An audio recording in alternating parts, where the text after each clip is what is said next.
अकबर बीरबल की कहानी। खाने के बाद लेटना। दोपहर का समय था। राजा अकबर अपने दरबार में बैठे कुछ सोच रहे थे। अचानक उन्हें बीरबल की कही हुई एक बात याद आई।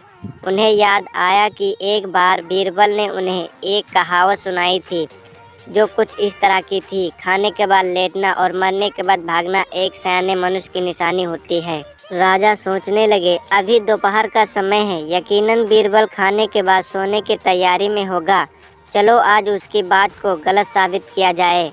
यह सोचकर उन्होंने एक सेवक को आदेश दिया कि इसी वक्त बीरबल को दरबार में उपस्थित होने का संदेश दिया जाए। बीरबल अभी खाना खाकर बैठे ही थे कि सेवक राजा का आदेश लेकर बीरबल के पास पहुंचा। बीरबल आदेश के पीछे छिपे राजा की मंशा भली भांति समझ गए।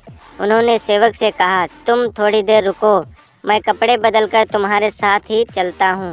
अंदर जाकर बीरबल ने अपने लिए एक तंग पाजामा चुना। पाजामा तंग था तो उसे पहनने के लिए उन्हें बिस्तर पर लेटना पड़ा।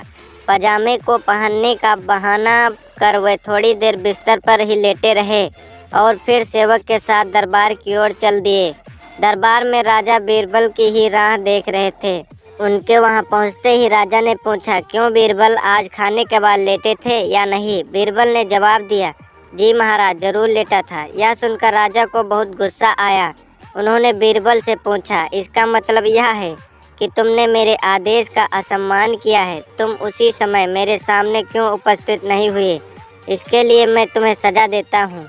बीरबल ने तुरंत जवाब दिया, महाराज, ये सच है कि मैं थोड़ी देर लेटा था, लेकिन मैंने आपके आदेश की अवहेलना नहीं की है।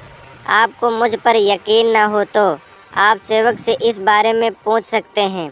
हाँ, ये अलग बात है कि मुझे इस तंग पजामे को पहनने के लिए बिस्तर पर लेटना पड़ा था।